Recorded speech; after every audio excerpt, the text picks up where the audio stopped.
മാസ്റ്റേഴ്സിൻ്റെ online ക്ലാസ്സിലേക്ക് എല്ലാവർക്കും സ്വാഗതം. ഇന്ന് നമ്മളിവിടെ ഡിസ്കസ് ചെയ്യാൻ പോകുന്നത് 8ാം ക്ലാസ്സിലെ കെമിസ്ട്രിയിലെ ലാസ്റ്റ് ചാപ്റ്റർ എന്ന് പറയാം, ഫൈബേഴ്സ് ആൻഡ് പ്ലാസ്റ്റിക്സ്, നാരുകളും പ്ലാസ്റ്റിക്കുകളും എന്ന ചാപ്റ്ററാണ്. അപ്പോൾ നമുക്ക് നോക്കാം. അതായത് we see a variety of substances around us that are available for improving our lifestyle. A close examination will reveal that most of them are contributions of chemistry. അപ്പം നമുക്ക് ചുറ്റും നമ്മൾ നോക്കിയാൽ നമുക്ക് ഉപയോഗപ്രദമായ പല വസ്തുക്കളും, കൂടുതൽ വസ്തുക്കളും ഏതിൻ്റെ സംഭാവനയാണ്? രസതന്ത്രത്തിൻ്റെ സംഭാവനയാണ്. അതായത് കെമിസ്ട്രിയുടെ കോൺട്രിബ്യൂഷൻസ് ആണെന്ന് നമുക്ക് പരിശോധിച്ചാൽ മനസ്സിലാവും. അപ്പോൾ it has amazing changes through the maximum utilisation of natural resources and also by producing a variety of modern materials. അപ്പോൾ ഇവയെല്ലാം ഉണ്ടാക്കിയിരിക്കുന്നത് കൂടുതലും ചിലത് നാച്ചുറൽ പ്രകൃതിദത്തമായ വിഭവങ്ങളിൽ നിന്നാണ്, ചിലത് ആർട്ടിഫിഷ്യലായിട്ടുള്ളതാണ്. അപ്പോൾ അതിനെയൊക്കെ പറ്റിയുള്ള ഒരു പഠനമാണ് നമ്മൾ ഈ ചാപ്റ്ററിൽ നമ്മൾ ഉദ്ദേശിക്കുന്നത്. നമുക്ക് contributions of chemistry in different fields and prepare A similar presentation. അപ്പോൾ നമ്മൾ വ്യത്യസ്ത മേഖലകളിൽ നമ്മുടെ രസതന്ത്രത്തിനുള്ള സംഭാവനകൾ എന്താണെന്ന് നിങ്ങൾ പരിശോധിച്ച് ഒരു ചെറിയൊരു നോട്ട് തയ്യാറാക്കാനാണ് പറഞ്ഞിരിക്കുന്നത്. അപ്പോൾ നമുക്കത് ഓരോന്നായിട്ട് നോക്കാം. അപ്പോൾ ഇത് മുഴുവൻ പഠിച്ചു തരുമ്പോൾ നിങ്ങൾക്ക് സ്വന്തമായിട്ടത് ഒരു നോട്ട് പ്രിപ്പയർ ചെയ്യാൻ സാധിക്കും. നമുക്ക് ഫസ്റ്റ് എന്ന് പറയുന്നത് പോളിമർ. കെമിസ്ട്രിയുടെ ഒരു കോൺട്രിബ്യൂഷനാണ് പോളിമറുകൾ. എന്നാൽ എന്താണെന്നാണ് പോളിമർ എന്ന് പറഞ്ഞാൽ? നമ്മളിപ്പോൾ കോട്ടൺ, സിൽക്ക്, വൂള്, ജൂട്ട് ഇതൊക്കെ നിങ്ങൾക്ക് പരിചിതമാണല്ലോ. തുടങ്ങിയ സബ്സ്റ്റൻസൊക്കെ എന്തിനു വേണ്ടിയാണ് ഉപയോഗിക്കുന്നത്? പ്രൊഡ്യൂസിങ് ക്ലോത്തിങ്, അതായത് വസ്ത്രനിർമ്മാണത്തിന് വേണ്ടിയുള്ള നാരുകളാണ് ഇവയെല്ലാം. All of them along with other familiar substance like fibre, rubber etcetera are made of molecules belong to a group. അതായത് അതുപോലെ തന്നെ ഫൈബറുകൾ, നാരുകൾ, റബ്ബറുകൾ ഇവയെല്ലാം ഉണ്ടാക്കിയിരിക്കുന്ന തന്മാത്രകൾ അല്ലെങ്കിൽ മോളിക്യൂൾസിൻ്റെ ഒരു ഗ്രൂപ്പിനെ വിളിക്കുന്ന പേരാണ് പോളിമർ. അപ്പം എന്താണ് polymer? Polymers are macromolecules formed by the combination of large number of simple molecules. അപ്പോൾ പോളിമർ എന്ന് പറയുന്നത് ഒരു വലിയ തന്മാത്രയാണ്. മാക്രോമോളിക്യൂൾസ് മീൻസ് ഒരു വലിയ തന്മാത്രയാണ്. എങ്ങനെയാണ് ഈ തന്മാത്ര ഫോം ചെയ്തിരിക്കുന്നത്? Combination of large number of simple molecules, ചെറിയ അനേകം ലഘു തന്മാത്രകൾ ഒരുമിച്ച് ചേർന്നുണ്ടാകുന്ന ഒരു ബൃഹത് തന്മാത്ര എന്ന് നമുക്ക് മലയാളത്തിൽ പറയാം. പോളിമറുകൾക്ക് നിർവചനം എന്ന് പറയുന്നത് ഇംഗ്ലീഷിൽ തന്നെ അങ്ങനെ നമുക്ക് പറയാം. Polymers are macromolecules formed by the combination of large number of simple molecules. അപ്പോൾ ഈ സിമ്പിൾ മോളിക്യൂൾസിന് വേറൊരു പേരുണ്ട്, മോണോമർ എന്നുള്ളതാണ് പറയുന്നത്, മോണോമേഴ്സ്. അപ്പോൾ ഈ ധാരാളം മോണോമറുകൾ ഒരുമിച്ച് ചേർന്നാണ് ഒരു പോളിമർ ഉണ്ടാകുന്നത്. മോണോ മീൻസ് ഓൺ, അതാണ്. പോളി എന്ന് പറഞ്ഞാൽ മെനി. അപ്പോൾ ധാരാളം മോണോമേഴ്സ് ഒരുമിച്ച് ചേർന്ന് ഒരു പോളിമർ ഉണ്ടാകും. അതാണ് അതിൻ്റെ പോളിമറിൻ്റെ ഡെഫിനിഷൻ. ഒരിക്കൽ കൂടി പറയാം, polymers are macromolecules formed by the combination of large number of simple molecules. ധാരാളം ലഘു തന്മാത്രകൾ ഒരുമിച്ച് ചേർന്നുണ്ടാകുന്ന ഒരു ബൃഹത് തന്മാത്രയാണ് പോളിമറുകൾ. ഇനി നമുക്ക് ഈ മോണോമറും പോളിമറും നിങ്ങൾക്ക് അത് ക്ലാസിഫൈ ചെയ്ത് എഴുതാനായിട്ട് ചോദിക്കും. മോണോമർ മോളിക്യൂൾസ് എന്ന് പറയുന്ന combined form polymers just like, അതിനൊരു എക്സാമ്പിളോട് പറഞ്ഞിരിക്കുന്നത് a necklace being formed by the combination of various identical beads. ഒരു നെക്ലസ്, ആ നെക്ലസ് ഉണ്ടാക്കിയിരിക്കുന്നത് ധാരാളം മുത്തുകൾ കോർത്താണല്ലേ. അപ്പോൾ ആ മുത്തുകളെ, ആ ബീഡ്സിനെ നമുക്ക് എന്തോന്ന് പറയാം? മോണോമർ എന്ന് പറയാം, ലഘു തന്മാത്രയായിട്ട്. നമുക്ക് ഈ ഒരുപാട് ബീഡുകൾ ഒരുമിച്ച് ചേർന്നാണ് ഒരു നെക്ലസ് ഉണ്ടാകുന്നത്. അപ്പോൾ ആ നെക്ലസിനെ പോളിമർ എന്നും അതുണ്ടാക്കിയിരിക്കുന്ന ബീഡ്സുകളെ മോണോമർ എന്നും പറയും. ഇനി കൂടുതൽ എക്സാമ്പിൾസ് നമുക്ക് നോക്കാം. Molecules like glucose and amino acids are monomers. ഗ്ലൂക്കോസും അമിനോ ആസിഡ്സ് എന്ന് പറഞ്ഞാൽ എന്താണ്? പ്രോട്ടീൻ എന്ന് കേട്ടിട്ടില്ലേ നമ്മൾ? ഫുഡ് മെറ്റീരിയൽസ്, ഫുഡിൻ്റെ ഡിഫറെൻറ്റ് കമ്പോണൻറ്റ് പ്രോട്ടീൻ. ആ പ്രോട്ടീനിൻ്റെ ലഘു തന്മാത്രകളെയാണ് അമിനോ ആസിഡ്സ് എന്ന് പറയുന്നത്. അല്ലെങ്കിൽ പ്രോട്ടീൻ എന്ന് പറയുന്നത് ഒരു പോളിമറും അതിൻ്റെ മോണോമറാണ് അമിനോ ആസിഡ്സ്. അപ്പോൾ ഇതെല്ലാം നമുക്ക് കേട്ടിട്ടുള്ളതാണ്, ഗ്ലൂക്കോസ്, അമിനോ ആസിഡ്സ് തുടങ്ങിയവ. അപ്പോൾ ഗ്ലൂക്കോസിൻ്റെ പോളിമർ ഏതെന്ന് വെച്ചാൽ നിങ്ങൾ എന്തെന്ന് പറയും? ഗ്ലൂക്കോസിൻ്റെ പോളിമർ എന്ന് പറഞ്ഞാൽ ഗ്ലൂക്കോസ് മോണോമറാണ്. ധാരാളം ഗ്ലൂക്കോസ് തന്മാത്രകൾ ഒരുമിച്ച് ചേർന്ന് സ്റ്റാർച്ച് ഉണ്ടാവും. അപ്പോൾ സ്റ്റാർച്ചാണ് അതിൻ്റെ പോളിമർ. അപ്പോൾ സ്റ്റാർച്ച് പോളിമർ, അതിൻ്റെ മോണോമർ എന്ന് വെച്ചാൽ ഗ്ലൂക്കോസ് മോണോമർ, അതിൻ്റെ പോളിമർ എന്ന് വെച്ചാൽ സ്റ്റാർച്ച്. ഇനി അതുപോലെ അമിനോ ആസിഡ്സ് എന്താണ്? മോണോമറാണെന്ന് പറഞ്ഞു. അപ്പോൾ ഈ അമിനോ ആസിഡ്സ് ഒരുമിച്ച് ചേർന്നാണ് പിന്നെ എന്തോന്നുണ്ടാകുന്നത്? പ്രോട്ടീൻ ഉണ്ടാകുന്നത്. അപ്പോൾ അമിനോ ആസിഡ്സ് മോണോമർ, അതിൻ്റെ പോളിമർ എന്ന് വെച്ചാൽ പ്രോട്ടീൻ പോളിമറാണ്, അതിൻ്റെ മോണോമർ എന്ന് വെച്ചാൽ അമിനോ ആസിഡ്സ്. ഇതാണ് ഇതിന് examples. Based on their physical nature, polymers are mainly classified into fibre, plastic and rubber. അവയുടെ ഭൗതിക സ്വഭാവം അനുസരിച്ച് പോളിമറുകളെ പ്രധാനമായിട്ടും 3ആയി തരംതിരിച്ചിട്ടുണ്ട്. Fibre, plastic, rubber. നാരുകൾ, പ്ലാസ്റ്റിക്കുകൾ, റബ്ബറുകൾ, ഇങ്ങനെ 3ആയി തരംതിരിച്ചിട്ടുണ്ട്. ഇനി എന്താണ് ഫൈബേഴ്സ് എന്ന് പറഞ്ഞാൽ? They are the polymers suitable for the manufacture of strong threads. ബലമുള്ള നാരുകൾ ഉണ്ടാക്കാൻ വേണ്ടി ഉപയോഗിക്കുന്ന മെറ്റീരിയലാണ് ഫൈബറുകൾ. അപ്പോൾ ഫൈബേഴ്സ് ആർ ദ പോളിമേഴ്സ്. ഇതൊരു പോളിമറാണ്. ഇത് സ്ട്രോങ് ത്രെഡ്സ്, ബലമുള്ള നാരുകൾ ഉണ്ടാക്കാൻ വേണ്ടി ഉപയോഗിക്കുന്ന പോളിമറുകളാണ് ഫൈബറുകൾ. ഇനി plastic is the polymer which can be moulded into different shapes. Plastic എന്ന് പറയുന്നതും വേറൊരു പോളിമറാണ്. അതെന്തിനു വേണ്ടി ഉപയോഗിക്കുന്നു? പദാർത്ഥങ്ങളെ നമുക്ക് മോൾഡ് ചെയ്തെടുക്കാം. അതിനെ ഏത് ഷേപ്പിൽ വേണോ ആക്കി പല ഉൽപ്പന്നങ്ങളും ഉണ്ടാക്കാം പ്ലാസ്റ്റിക് കൊണ്ട്. Rubber is an elastic polymer. Rubber എന്ന് പറയുന്നത് ഇലാസ്തികതയുള്ള ഒരു പോളിമറാണ്. അപ്പോൾ ഇത് 3ഉം പിന്നെ പോളിമറുകൾക്ക് എക്സാമ്പിളാണ്. ഇനി ഓരോന്നിനെയും പറ്റി എക്സ്പ്ലെയിൻ ചെയ്ത് പഠിക്കണം. മാൻ മെയ്ഡ് ഓർ സിന്തറ്റിക് ഫൈബർ. അപ്പോൾ ഈ ആദ്യം ഫൈബർ ആണല്ലോ നമ്മൾ പോളിമറിന് എക്സാമ്പിളായിട്ട് പറഞ്ഞത്. ഈ ഫൈബർ തന്നെ 2 തരത്തിലുണ്ട്. നാച്ചുറൽ ഫൈബറും ഉണ്ട്, സിന്തറ്റിക് ഫൈബർ എന്ന് പറഞ്ഞാൽ മനുഷ്യനിർമ്മിതമായിട്ടുള്ളതിനെയാണ് സിന്തറ്റിക് ഫൈബർ എന്ന് പറയുന്നത്, ആർട്ടിഫിഷ്യൽ ആയിട്ടുള്ള ഫൈബറുകൾ. അപ്പോൾ നാച്ചുറൽ ഫൈബർ എന്ന് പറഞ്ഞാൽ പ്രകൃതിയിൽ നിന്ന് ലഭിക്കുന്ന നാരുകൾ. അതാണ് കോട്ടൺ, സിൽക്ക് തുടങ്ങിയവയൊക്കെ നാച്ചുറൽ ഫൈബറുകളാണ്. ഇനി are sufficient to meet all our needs. അപ്പോൾ ഈ നാച്ചുറൽ ഫൈബേഴ്സ് എന്ന് പറയുന്നത് നമ്മുടെ എല്ലാ ആവശ്യങ്ങളും ഈ നാച്ചുറൽ ഫൈബേഴ്സ് കൊണ്ട് നമുക്ക് സഫിഷ്യൻ്റ് ആയില്ല, മതിയാവില്ല. അതുകൊണ്ടാണ് ഈ മാൻ മെയ്ഡ് അതായത് സിന്തറ്റിക് ഫൈബറുകൾ കണ്ടുപിടിച്ചത്. They have a number of merits and but they not possess specific desirable properties. ഈ നാച്ചുറൽ ഫൈബേഴ്സിന് ഒരുപാട് മെറിറ്റ്സ് ഉണ്ട്, അതോടൊപ്പം കുറേ ഡീമെറിറ്റ്സും ഉണ്ട്. അപ്പോൾ എന്തൊക്കെയാണ് ഈ നാച്ചുറൽ ഫൈബേഴ്സിൻ്റെ നേട്ടങ്ങളും അതിൻ്റെ പോരായ്മകളും, അല്ലെങ്കിൽ അതിൻ്റെ മെറിറ്റ്സും അതിൻ്റെ ഡീമെറിറ്റ്സും എന്തൊക്കെയാണെന്നാണ് ചോദിച്ചേക്കുന്നത്. നാച്ചുറൽ ഫൈബർ നമുക്കറിയാം, കോട്ടൺ വസ്ത്രങ്ങൾ എന്താണ്? കംഫർട്ടബിൾ ടു വിയർ, നമുക്ക് ധരിക്കാൻ സുഖപ്രദമാണ്, അല്ലേ? എന്തായിരിക്കും ധരിക്കാൻ സുഖപ്രദമാണെന്ന് പറയുന്നത്? ഹോട്ട് വെതറിൽ, ചൂടുള്ള കാലാവസ്ഥയിലൊക്കെ ധരിക്കാൻ കോട്ടൺ വസ്ത്രങ്ങളാണ് നല്ലതെന്ന് നമ്മൾ പറയാറുണ്ട്. എന്തുകൊണ്ടാണ്? ഇറ്റ് ഹാവ് ഹൈ എയറേഷൻ, വായു സഞ്ചാരമുണ്ട്. കോട്ടൺ വസ്ത്രങ്ങൾക്ക് വായു സഞ്ചാരമുണ്ട്, അതുകൊണ്ടാണ് it is comfortable to wear. പിന്നെ അതിൻ്റെ പ്രത്യേകത എന്തോന്നാണ്? പിന്നെ ഇറ്റ് ക്യാൻ അബ്സോർബ് വാട്ടർ, ജലം ആഗിരണം ചെയ്യാനുള്ള കഴിവുണ്ട് കോട്ടൺ വസ്ത്രങ്ങൾക്ക്. പിന്നെ അതുപോലെ തന്നെ തീ പിടിക്കാനുള്ള സാധ്യതയും കുറവാണ്. ലോ ഇൻഫ്ലേമബിലിറ്റി എന്ന് പറയും. തീ പിടിക്കാനുള്ള സാധ്യത വളരെ കുറവാണ്, ലോ ഇൻഫ്ലേമബിലിറ്റി. അതാണ് അതിൻ്റെ മെറിറ്റ്സ് എന്ന് പറയുന്നത്. അതിൻ്റെ ഡീമെറിറ്റ്സ് എന്ന് പറയുന്നത് ഈ കോട്ടണും സിൽക്ക് വേമൊക്കെ നമ്മൾ ഇപ്പോൾ കിട്ടാൻ വളരെ പ്രയാസമാണ്, ലെസ് അവൈലബിലിറ്റിയാണ്. അതിന് നമുക്ക് നമ്മുടെ നാട്ടിൽ സുലഭമായി ലഭിക്കുന്നില്ല. അതാണ് അതിൻ്റെ ഒരു ഡീമെറിറ്റ്സ് എന്ന് പറയുന്നത്. പിന്നെ ഇതെന്ന് പറയുന്നത് ഇപ്പോൾ ഹൈ കോസ്റ്റാണ്. അപ്പോൾ ഈ നാച്ചുറൽ ഫൈബേഴ്സ് എന്ന് പറഞ്ഞത് വില കൂടുതലാണ്. പിന്നെ എന്താണ്? റിങ്കിൾ ഈസിലി, പെട്ടെന്ന് ചുരുണ്ടു പോവും. അങ്ങനെയൊക്കെയുള്ള കുറേ ഡീമെറിറ്റ്സ് ഉണ്ട്. പിന്നെ ഡ്യൂറബിലിറ്റി കുറവാണ്, പെട്ടെന്ന് നനച്ചാൽ അതിൻ്റെ നിറം മങ്ങും, ഫെയ്ഡാവും, കുറേ നാളൊന്നും നീണ്ടു നിൽക്കില്ല. അതൊക്കെയാണ് അതിൻ്റെ ഡീമെറിറ്റ്സ്. ഇപ്പോൾ ഡീമെറിറ്റ്സ് എന്തോന്നൊക്കെയാണ്? ലെസ് അവൈലബിളാണ്, നമുക്ക് സുലഭമായി ലഭിക്കുന്നില്ല. പിന്നെ ഹൈ കോസ്റ്റാണ്, വില കൂടുതലാണ്. റിങ്കിൾ, WRINKLE, റിങ്കിൾ എന്ന് പറഞ്ഞാൽ ചുരുണ്ടു പോവും. റിങ്കിൾ ഈസിലി, പെട്ടെന്ന് ചുരുണ്ടു പോകും. നമുക്ക് അയൺ ചെയ്താലേ, പിന്നെ കോട്ടൺ വസ്ത്രങ്ങളൊക്കെ നനച്ചിട്ട് അയൺ ചെയ്താലേ പിന്നെ എടുത്ത് ധരിക്കാൻ പറ്റുള്ളൂ. പിന്നെ എന്താണ്? അതിന് ഡ്യൂറബിലിറ്റി കുറവാണ്.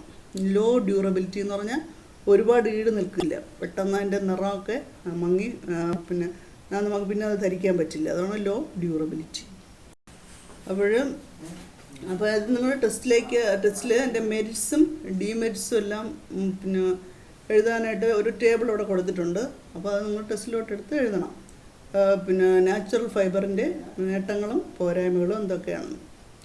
ഇനി in order to overcome the demerits, അപ്പോൾ ഈ ഡീമെറിറ്റ്സ് എല്ലാം തരണം ചെയ്താൽ several synthetic polymers have been prepared through chemical methods. അപ്പോൾ ഇതിൻ്റെ ഈ പോരായ്മകളും ഉണ്ടാണ്, അല്ലെങ്കിൽ പിന്നെ അത് പെട്ടെന്ന് ചുരുണ്ടുപോകും, ഒരുപാട് കാലം നിലനിൽക്കില്ല. അപ്പോൾ അങ്ങനെയൊക്കെ ഉള്ള അതുകൊണ്ടാണ് ഇതിൻ്റെ കണ്ടുപിടുത്തത്തിലേക്ക് പോയത് സിന്തറ്റിക് ഫൈബറിൻ്റെ അല്ലെങ്കിൽ സിന്തറ്റിക് പോളിമർ, മനുഷ്യനിർമ്മിതമായ പോളിമറുകളുടെ കണ്ടുപിടുത്തത്തിലേക്ക് പോയത്.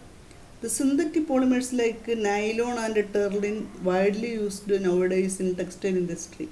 സിന്തറ്റിക് പോളിമറുകൾക്ക് എക്സാമ്പിളാണ് നൈലോണും ടെർലിനും എല്ലാം. സിന്തറ്റിക് പോളിമറുകൾക്ക് എക്സാമ്പിളാണ് നൈലോൺ, ടെർലിൻ തുടങ്ങിയവ. It is used nowadays in textile industry. അതായത് നമ്മുടെ തുണി വ്യവസായത്തിൽ ധാരാളമായി ഉപയോഗിക്കുന്നത് ഏതൊക്കെയാണ്? പിന്നെ ഏതൊക്കെ നൈലോണും ടെർലിനും. It is man made polymers. അപ്പോൾ ആർട്ടിഫിഷ്യൽ പോളിമേഴ്സിന് രണ്ട് എക്സാമ്പിൾ വെച്ചാൽ നമുക്കെന്തോന്ന് പറയാം? Nylon, Terylene. നാച്ചുറൽ പോളിമർ ആദ്യം പറഞ്ഞല്ലോ, എന്തൊക്കെയാണ്? കോട്ടണും സിൽക്കുമാണ് നാച്ചുറൽ ഫൈബർ. ആർട്ടിഫിഷ്യൽ ഫൈബർ എന്ന് പറയുന്നത് നൈലോണും ടെർലിനും. Man made belong to category of fibres. What are the general characteristics of synthetic fibres? Make a list. And synthetic ഫൈബേഴ്സിൻ്റെ ജനറൽ ക്യാരക്ടറിസ്റ്റിക്സ് എന്തോന്നൊക്കെയാണ്? സിന്തറ്റിക് ഫൈബറിൻ്റെ ജനറൽ ക്യാരക്ടറിസ്റ്റിക്സ് ഒരു ലിസ്റ്റ് ഉണ്ടാക്കാൻ പറയുകയാണ്. അതായത് cheaper than natural fibres. Natural ഫൈബറിനെക്കാളും വില കുറവാണ്. നമ്മൾ നേരത്തെ പറഞ്ഞു നാച്ചുറൽ ഫൈബേഴ്സിൻ്റെ മെഡിസിൻ എന്ന് പറയുന്നത് പിന്നെ അതിന് ലോ കോസ്റ്റ് അല്ല ഹൈ കോസ്റ്റാണെന്ന് പറഞ്ഞു. എന്നാൽ ആർട്ടിഫിഷ്യൽ ഫൈബറിന് it is cheaper than natural fibres. പിന്നെ വേറൊരു പ്രത്യേകത എന്ന് പറയുന്നത് ഹൈ ഡ്യൂറബിലിറ്റിയാണ്. നൈലോൺ, സിൽക്ക് തുടങ്ങിയ തുണികൾക്ക് ഒരുപാട് കാലം ഈട് നിൽക്കും. അതാണ് ഹൈ ഡ്യൂറബിലിറ്റി എന്ന് പറയുന്നത്. റിങ്കിൾ ഫ്രീ ആണ് എന്ന് പറഞ്ഞാൽ എന്താണ്? റിങ്കിൾ ഫ്രീ എന്ന് പറഞ്ഞാൽ പെട്ടെന്ന് ചുരുണ്ടു പോകില്ല, നമുക്ക് അയൺ ചെയ്തില്ലെങ്കിലും അത് ധരിക്കാൻ പറ്റും. Can dry easily on getting wet, അതായത് നമ്മൾ നനച്ചിട്ടാൽ അത് പെട്ടെന്ന് ഡ്രൈ ആയിക്കോളും. Can dry easily on getting wet. അപ്പോൾ ഇതൊക്കെയാണ് ഇതിൻ്റെ ആർട്ടിഫിഷ്യൽ ഫൈബറിൻ്റെ മെരിറ്റ്സ് എന്ന് പറയുന്നത്. എന്തൊക്കെയാണ്? Cheaper than that of natural fibres. Natural ഫൈബേഴ്സിനെക്കാളും വില കുറവാണ്. പിന്നെ ഹൈ ഡ്യൂറബിലിറ്റിയാണ്, ഒരുപാട് കാലം ഈട് നിൽക്കും. റിങ്കിൾ ഫ്രീ ആണ്, പെട്ടെന്ന് ചുരുണ്ടു പോവുകയില്ല. Can dry easily on getting wet, പെട്ടെന്ന് നനച്ചിട്ടാൽ അത് ഉണങ്ങിക്കിട്ടും. അപ്പോൾ ഇതൊക്കെയാണ് ഏതിൻ്റെ പിന്നെ ആർട്ടിഫിഷ്യൽ ഫൈബറിൻ്റെ മെരിറ്റ്സ് എന്ന് പറയുന്നത്. അപ്പോൾ along with the merits synthetic threads have demerits too. ഇനി ഈ സിന്തറ്റിക് ഫൈബറുകൾക്ക് അല്ലെങ്കിൽ സിന്തറ്റിക് ത്രെഡുകൾക്ക് മെരിറ്റ് മാത്രമല്ല, അതിന് നേട്ടങ്ങളും ഉണ്ട്, ഡീമെരിറ്റ്സും അതോടൊപ്പം ചില പോരായ്മകളും ഉണ്ട്.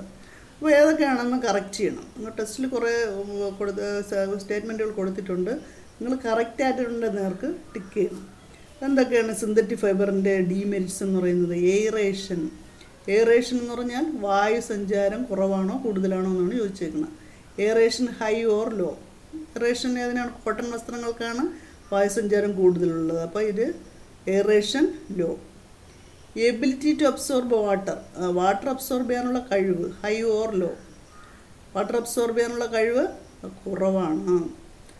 പിന്നെ കോട്ടൺ വസ്ത്രങ്ങളെ അപേക്ഷിച്ച് പിന്നെ ഈ സിൽക്കും നൈലോണിനൊക്കെ വാട്ടർ അബ്സോർബ് ചെയ്യാനുള്ള കഴിവ് കുറവാണ്. ഫോർ ഹോട്ട് വെതർ, അതായത് നമ്മൾ ചൂടുള്ള കാലാവസ്ഥയിൽ സൂട്ടബിളാണോ നോട്ട് സൂട്ടബിളാണോ? ചൂടുള്ള കാലാവസ്ഥയിൽ കോട്ടൺ തന്നെയാണ് സൂട്ടബിൾ അല്ലേ? അപ്പോൾ ഹോട്ട് വെതറിൽ നോട്ട് സൂട്ടബിൾ, അനുയോജ്യമല്ല. ഇൻഫ്ലേമബിലിറ്റി, അതായത് തീ പിടിക്കാനുള്ള സാധ്യത ഏതിനാണ് കൂടുതൽ? ഈ ആർട്ടിഫിഷ്യൽ ഫൈബേഴ്സിനാണ് തീ പിടിക്കാൻ. നൈലോൺ, സിൽക്ക് തുടങ്ങിയ തുണികളാണ് പെട്ടെന്ന് തീ പിടിക്കുന്നത്. അപ്പോൾ അതിനുള്ള സാധ്യത ഹൈ ആണ്. അപ്പോൾ ഏതൊക്കെയാണ് ഇതിൻ്റെ മെരിറ്റ്സ് എന്ന് പറയുന്നത്?